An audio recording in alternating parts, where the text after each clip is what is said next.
267। भाइयों और बहनों, दर्शकगण, श्रोतागण, मातृशक्ति को नमन।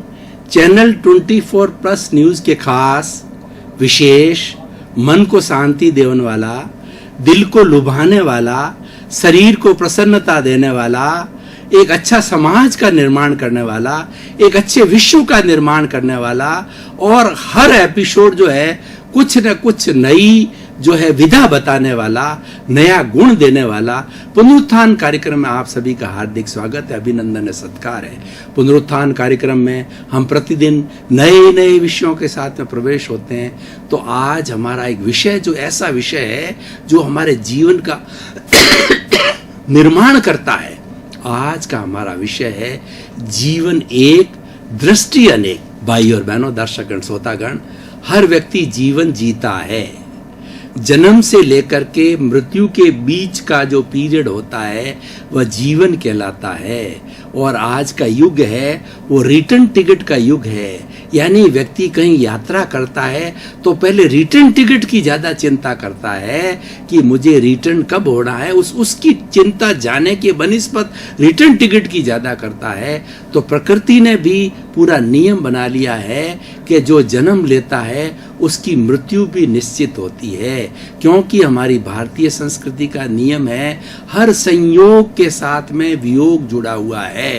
ऐसा कोई संयोग नहीं है प्रकृति का जिसके साथ में वियोग नहीं है। आज हम किसी के साथ के अंदर बातचीत कर रहे हैं, रह रहे हैं, तो वो समय आने वाला है कि वो पूरा होने के बाद कभी न कभी हम उससे विलग होंगे। हम ट्रेन के अंदर सफ़र करते हैं तो लंबी सफ़र यात्रा होती है हमारी, तो पड़ोसी जो हमारे साथ जो पैसेंजर बैठा होता है तो उसको हमारे एक विचारधारा का व्यक्ति होता है, तो प्रेम हो जाती है, मोहब्बत हो जाती है, उनके कॉन्टैक्ट नंबर लेते हैं, एड्रेस लेते हैं और घर आने का एक दूसरे से वादा करते हैं।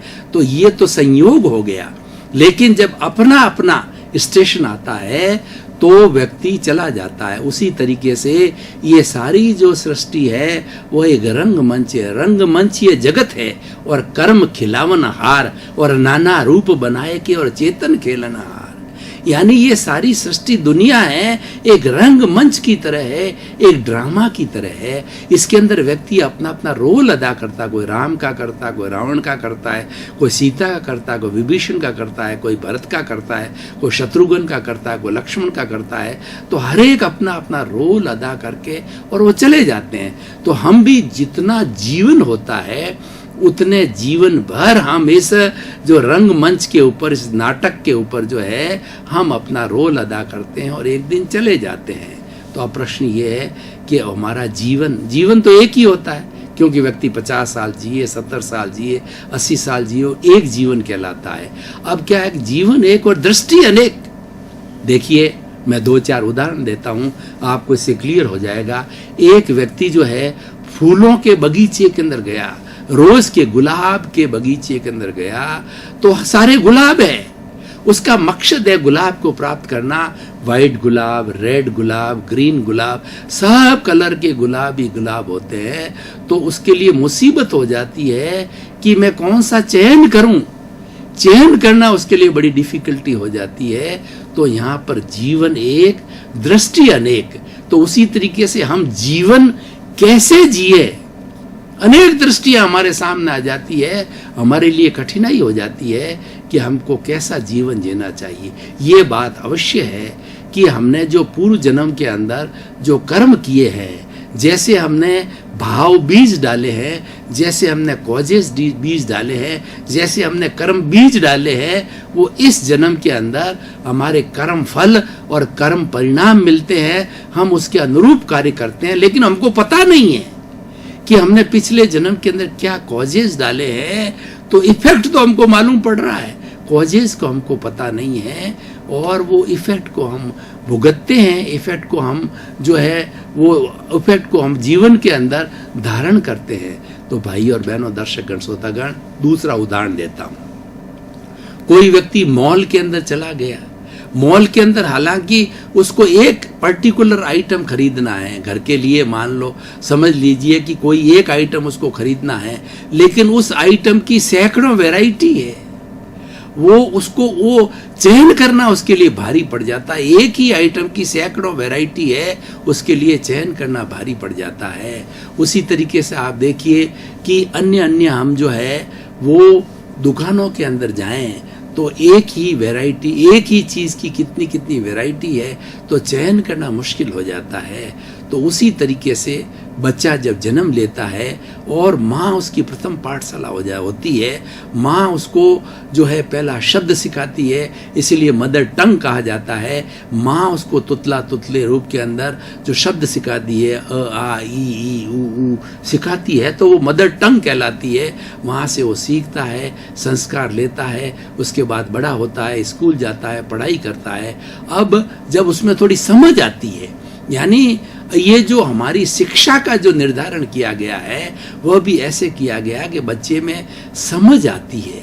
मान लीजिए बच्चे ने 10वीं क्लास पास कर लिया, अब 10वीं क्लास के अंदर सब सब्जेक्ट्स कॉमन होते हैं, हर चीज़ पढ़ाई जाती है, जनरल नॉलेज पढ़ाया जाता है, साइंस पढ़ाई जाती है, मैथमेटिक्स पढ़ाई जाती है, हर चीज़, थोड़ी संस्कृत पढ़ाई जाती है, हिंदी पढ़ाई जाती है, इंग्लिश पढ़ाई जाती है, सब चीज़ पढ़ाई जाती है। जब लेकिन वो 11th में आता है, जब जीवन एक दृष्टि अनेक लागू होती है, तब वो अपने आप को तोलता है कि मेरा रुझान किस तरफ है, उसको इंटरेस्ट किस तरफ आ रहा है। उसको इंटरेस्ट वैसे 10th में ही मालूम पड़ जाता है, साइंस के अंदर इंटरेस्ट है, साइंस बायोलॉजी अच्छी लगती है, साइंस मैथमेटिक्स अच्छी लगती है, कॉमर्स अच्छी लगती है, आर्ट्स अच्छा लगता है, या आर्ट्स के अंदर भी देख के मैं सरल आर्ट्स को करके IAS IPS जैसी जो है वो कॉम्पिटिटिव एग्जामिनेशन को दूंगा। कॉमर्स वाला ये सोचता है कि मैं बैंक के अंदर उच्च अधिकारी बन जाऊंगा, CA बनूंगा, MBA बनूंगा, डॉक्टर बनूंगा, इंजीनियर बनूंगा। इस तरीके की भावना उसकी 11th के अंदर जो है वो भीतर आने लगती है। अनेक दृष्टियां हमारे सामने हैं, कितने कोर्सेज और कितनी दृष्टियां हमारे सामने हैं। उस दृष्टियों में से हम चयन करते हैं और चयन करने के बाद के अंदर हम निर्धारण करते हैं। जो लोग अच्छे लोग होते हैं, अच्छा जीवन जीना चाहते हैं या अच्छा मेरिट के अंदर आना चाहते हैं, वो बच्चे अपना वहाँ पर चयन कर लेते हैं और अपने मनपसंद का चयन करते हैं। जो थोपा हुआ होता है उसमें इंटरेस्ट नहीं आता, जो मनपसंद का चयन किया होता है वो उस लाइन के अंदर आगे बढ़ता रहता है। और मूल बात जो यहाँ पर दृष्टि अनेक तो है, लेकिन अनेक में से आपको एक को प्राप्त करना होगा। सारी चीज़ें हम वर्ण नहीं कर सकते, एक व्यक्ति परफेक्ट नहीं हो सकता, एक व्यक्ति एक ही विषय में परफेक्ट होता है। तो आज का हमारा विषय ये है कि जीवन तो एक है, दृष्टियां हमारे सामने अनेक है। उन दृष्टियों में से आप चयन कीजिए कौन सी आपको अच्छी लगती है, कौन सी दिशा में आपको जाना चाहते हैं। अपने आप को तोलिए कि मेरी योग्यता किसके अंदर है, मैं कौन सा अच्छा कर सकता हूं और कौन सा मेरे भीतर इंटरेस्ट पैदा हो रहा है। सबसे बड़ी बात दुनिया के अंदर इंटरेस्ट की होती है।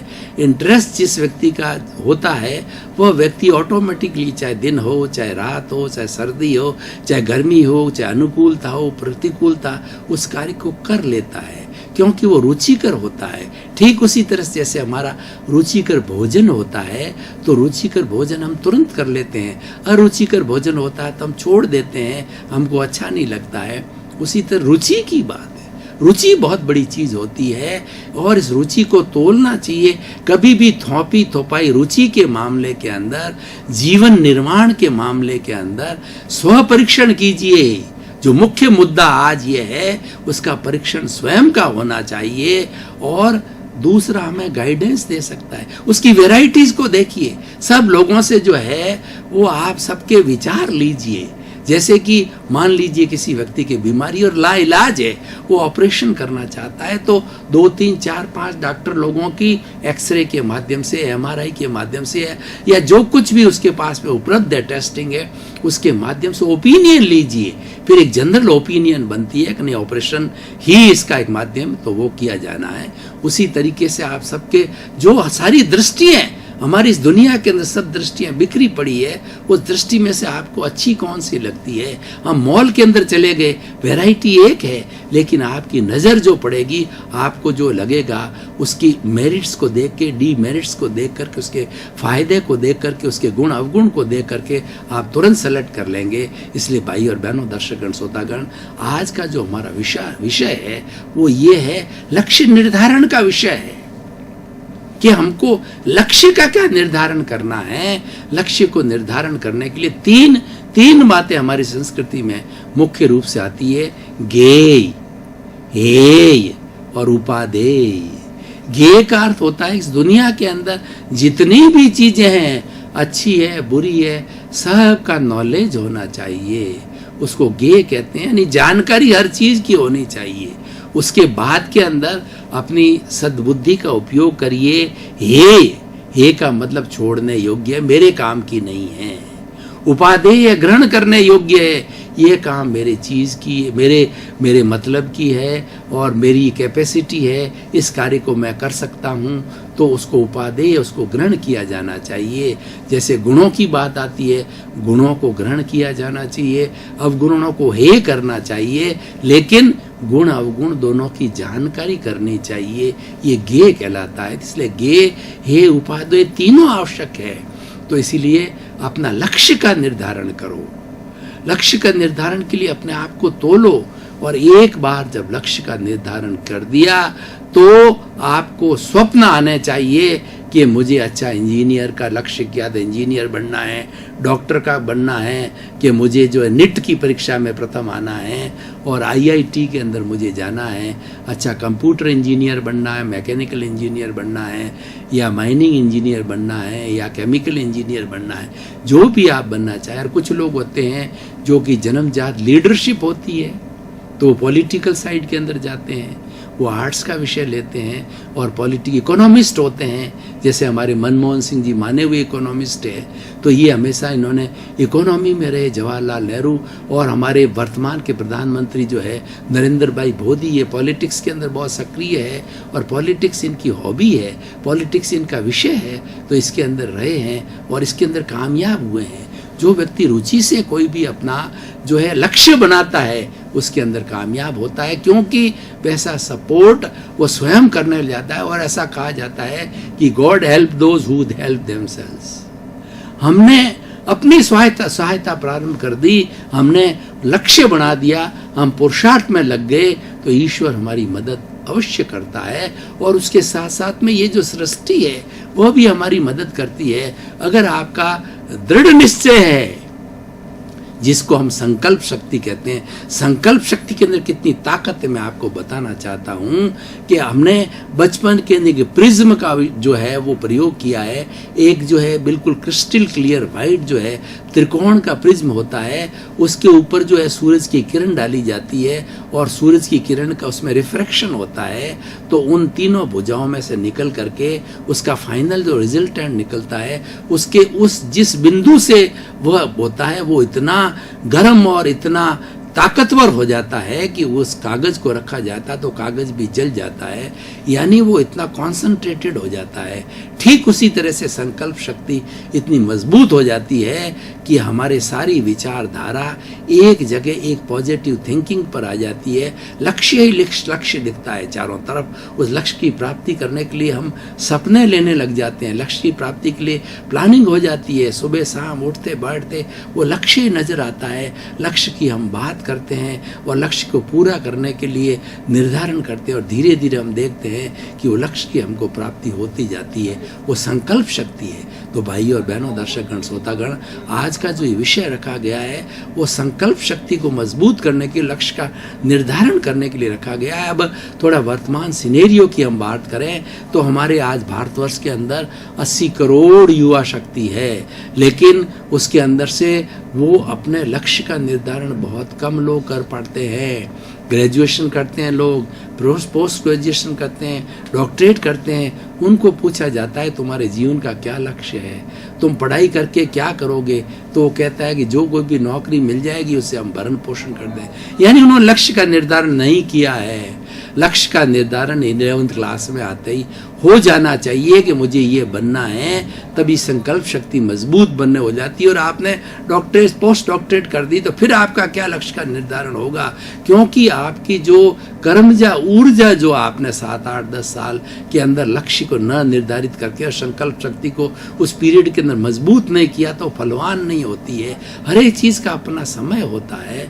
मनुष्य की जो बिल्डिंग की जो उम्र होती है वह 15 से 25 साल के बीच में होती है। 25 साल के अंदर वह बहुत बड़ा लक्ष्य को हासिल कर लेता है और 25 साल के बाद तो उसकी क्रियान्विति के अंदर वह एंटर होता है। कुशल इंजीनियर होकर के इंजीनियर की नौकरी में लगता है, आईएएस होकर के आईएएस की जो है गवर्नमेंट के अंदर चलाता है, आईपीएस जो है पुलिस लाइन के अंदर चला जाता है, एक अच्छा बिजनेस एमबीए किया हुआ सिया हुआ अच्छे बिजनेस में चला जाता है, बैंक में चलाता। वो तो क्या होता है कि वो 25 साल की उम्र के बाद के अंदर तो है उसकी कर्म या ऊर्जा काम में आने लग जाती है। लेकिन लक्ष्य का निर्धारण होता है 15 से 25 के बीच के अंदर सारे लक्ष्य को क्रियान्विति निर्धारण और उसकी प्लानिंग होनी चाहिए। ये 10 साल का पीरियड इतना इम्पोर्टेंट होता है कि उसके अंदर व्यक्ति जो 25 साल का होते होते मजबूत लक्ष्य को प्राप्त कर लेता है, डिग्री एक्सीलेंट मेरिट के अंदर प्राप्त कर लेता है। और जो मेरिट के अंदर आ जाता है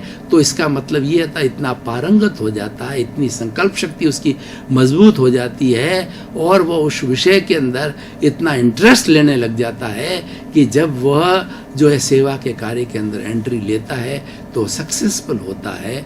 और यही कारण है ये लोग इतनी बड़ी जो कई लोग होते हैं जो जिनका लक्ष्य होता है जब भी मेरिट पर पहुंचते हैं और बिना लक्ष्य वाले ढुलमुल नीति वाले होते हैं, वो अपना छोटा सा जो लक्ष्य बना करके और जैसे तैसे ही जो है जिंदगी हो जाती। तो भाई और बहनों, दर्शकगण, श्रोतागण, आज खास तौर से मैं युवाओं को कहना चाहता हूँ, खास तौर से मेरे प्रिय स्टूडेंट्स को कहना चाहता हूँ कि आप जब 11वीं क्लास के अंदर आ गए हो तभी लक्ष्य का निर्धारण कर लो और 25 साल की उम्र तक जो आपने डिग्री कोर्स या जो कुछ करना उस तक पारंगत हो जाओ। इस 10 साल के पीरियड के अंदर जितनी भी उसकी जो है अच्छी अच्छी चीज़ें हैं, उसके गुण हैं, उसके गुण हैं, उसकी गहराइयाँ हैं, उसकी बारीकियाँ हैं, उसको अनुभव के अंदर ले लो। तो आप जो है एंट्री लेंगे अपने प्रोफेशन के अंदर तो एक जो है अनुभवशुदा व्यक्ति की तरह हो जाएंगे। ऐसा होता है एक व्यक्ति को तो धीरे धीरे 10 साल 20 साल 30 साल 40 साल काम करते करते अनुभव आता है, क्योंकि उसका कोई विशेष लक्ष्य नहीं होता है और एक प्रारंभ से ही लक्ष्य लेके चलता है तो वो शीघ्र अनुभव को प्राप्त करता है।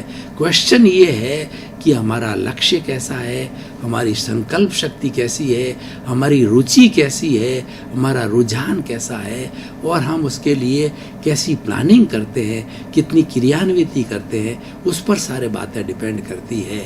तो आज अगर हमें इस युवा शक्ति का अच्छा उपयोग करना है तो उनको मैं कहना चाहूँगा कि आज का विषय जो है आपके लिए बहुत सुंदर विषय है कि जीवन एक दृष्टि अनेक, उस दृष्टि में से एक दृष्टि को प्राप्त कर लीजिए। जे एगे जाने ते सब्बे जाने, जे सब्बे जाने से ते एगे जाने। जिसने एक आत्म तत्व को जान लिया उसने संपूर्ण ब्रह्मांड को जान लिया और जिसने संपूर्ण ब्रह्मांड को जान लिया उसने एक आत्म तत्व को जान लिया। तो आत्म तत्व एक ऐसा तत्व है कि इसको जान लेने के बाद में निशेष कुछ बाकी नहीं है जानने के लिए। तो उसी तरीके से जो हम अपना लौकिक, दो तरह के हमारे लक्ष्य होते हैं, एक तो लौकिक लक्ष्य होता है, एक पारलौकिक लक्ष्य होता है। तो अभी तक मैंने बात करी जितनी लौकिक लक्ष्य की बात करी कि लौकिक लक्ष्य के अंदर हम जीवोपार्जन है, लोगों की सेवा करने का वो कार्य करते हैं। अब मैं थोड़ा पारलौकिक लक्ष्य की भी बात करता हूँ, क्योंकि जीवन वही है, जीवन अलग अलग नहीं है। जीवन तो एक 60 साल का 70 साल का जितना मिला है उतना जीवन हमारे सामने है। तो एक पारलौकिक दृष्टिकोण होता है। हमें एकांगी दृष्टिकोण से नहीं रखना है। अगर हमें होलिस्टिक बनना है, हमको संपूर्ण बनना है, तो हमें डुअल यानी हमारा लौकिक जगत और पारलौकिक जगत दोनों सुधरने चाहिए। हमने लौकिक जगत तो निर्धारित कर दिया, पारलौकिक जगत हमारा ये है हम आत्मचिंतन को करें, अपने अस्तित्व को पहचानें। अस्तित्व को पहचानने के लिए हमें ये लक्ष्य बनाना चाहिए। थोड़े समय एकांत में बैठ करके अपने आप से 3 प्रश्न करना चाहिए। मैं कौन हूँ, मैं कहाँ से आया हूँ, मुझे कहाँ जाना है। इसमें पूरा अध्यात्म समाया है। आपको इसके जवाब मिलेंगे कि मैं शुद्ध आत्मा हूँ, मैं कहाँ से आया हूँ, मैं कोई नीची योनि से आया हूँ और मनुष्य जीवन को प्राप्त किया, मुझे कहाँ जाना है। इस जीवन का मैं सदुपयोग करके मोक्ष गति को प्राप्त करना है, मोक्ष को प्राप्त करना है। और जिस व्यक्ति ने मोक्ष को प्राप्त कर लिया फिर कोई प्राप्त करना शेष नहीं हो जाता है, सारा निशेष हो जाता है, वह संपूर्ण हो जाता है, वो होलिस्टिक होता है, वो पूर्ण हो जाता है। हमारी भारतीय संस्कृति में पूर्णता को बहुत महत्व दिया गया है। पूर्ण वो व्यक्ति होता है जो सर्वांगीण होता है, जिसके पास सभी तरह का अनुभव होता है। तो हम सर्वांगीण कब होंगे, जबकि हमारे जीवन की दृष्टि जो है बाह्य दृष्टि और आंतरिक दृष्टि है, दोनों का समन्वय करेंगे। दोनों का समन्वय करने से एक अच्छा इंसान बनता है। अच्छा इंजीनियर तो बन सकता है, लेकिन ये जरूरी नहीं कि वो एक अच्छा इंजीनियर बने। हम इंजीनियरिंग करने के बाद, डॉक्टर बनने के बाद में, नेता बनने के बाद के अंदर उसका उपयोग कैसे करेंगे। उसका उपयोग करने के लिए हमारा जो भीतर का जगत है वो हमें बहुत तरह के जो है सुझाव देगा कि लोगों के परोपकार की तरफ उतरिए। आपको तनख्वाह मिलती है, आप इंजीनियर हो, कमा रहे हो, अच्छी बात है, लेकिन उस कमाई के साथ साथ के अंदर लोगों का भला करने की बात सोचिए, परोपकार की बात सोचिए। जिन लोगों के साथ के अंदर आप कार्य कर रहे हो सबका हित चिंतन होना चाहिए और उसके लिए देखिए उन सब के साथ अच्छा बिहेवियर करने वाला, प्रेम से रहने वाला, सबको भाईवत समझने वाला व्यक्ति कब होगा, जबकि उसके आंतरिक और बाह्य दोनों तरह के लक्ष्य निर्धारित हो जाएंगे। तो हमको केवल एक लक्ष्य निर्धारित नहीं करना है, दोनों लक्ष्य निर्धारित करने हैं। हमारा भीतर का जगत हमें एक अच्छा इंसान बनाता है, बाहर का जगत जो है हमें आजीविका कमाने के लिए करता है। लेकिन आजीविका कमाना एक बात है, समाज में रहना एक बात है, परिवार में रहना एक बात है, लेकिन कैसे रहना ये भीतर का जगत देता है कि इंसानियत के साथ रहना, मानवता के साथ में रहना। जहाँ भी रहो, जिस पद पे रहो, बड़े से बड़े पद के हो, भारत के राष्ट्रपति बन गए, भारत के प्रधानमंत्री बन गए, तो भी सबको अपने आप को प्रधान सेवक मानना। हमारे जो नरेंद्र भाई मोदी कहते हैं मैं तो 125 करोड़ लोगों का प्रधान सेवक हूँ, ये अच्छी मानसिकता है, ये निरंकारी मानसिकता है। हमारे अहंकार को कोई जगह नहीं होनी चाहिए। ये निरंकारिता कहाँ से आएगी, ये बाहर से नहीं मिलेगी भाइयों। निरंकार बनने के लिए भीतर जाना पड़ेगा। और आप बहुत बड़े व्यक्ति बन गए, बन सकते हो, लेकिन आप अहंकारी बन गए तो सबका सर्वनाश हो जाएगा। इसीलिए हमारे ऊपर जो एक बुद्धि होती है वो हमें, बुद्धि क्या होता है कि हमें ज्ञानी बना देती है, लेकिन बुद्धि के ऊपर भी हमारी प्रज्ञा है, वो हमें पंडित बनाती है। प्रज्ञा कभी भी दोष नहीं करवाती, प्रज्ञा पंडित बनाती है। प्रज्ञा कभी भी अहंकार नहीं करने देती। प्रज्ञा कभी भी जो है वो किसी के साथ के अंदर धोखाधड़ी नहीं करने देती। प्रज्ञा हमें सही दिशा में लगाती है, क्योंकि प्रज्ञा आत्मा की रिप्रेजेंटेटिव है। प्रज्ञा मोक्ष में ले जाने वाली है। बुद्धि तो हमारे शरीर के लेवल पर काम करती है, इंद्रियां है, इंद्रियां के बाद मन है, मन के बाद बुद्धि है, बुद्धि के बाद चित्त है, चित्त के बाद अहंकार है, लेकिन प्रज्ञा सबसे ऊपर है। तो हमें उस प्रज्ञा को जागृत करना है और उस प्रज्ञा को जागृति के बाद हम एक अच्छे इंसान बन सकते हो। दर्शकगण, श्रोतागण, भाई और बहनों, आपका बहुत बहुत धन्यवाद, साधुवाद, कृतज्ञता। आप पुनरुत्थान कार्यक्रम को रोज देख रहे हो, श्रद्धा के साथ देख रहे हो, गुण लेने की दृष्टि से देख रहे हो, परिवर्तन लाने की दृष्टि से देखते हो, तो हमारी मेहनत सार्थक हो रही है। यही चैनल 24 का उद्देश्य है कि सर्वे भवन्तु सुखिनः, सर्वे भवन्तु निरामया। पुनरुत्थान कार्यक्रम से सबका भला हो, सबका कल्याण हो, सबको अच्छी शिक्षा मिले। आपके प्रति मंगल भावना, शुभकामना।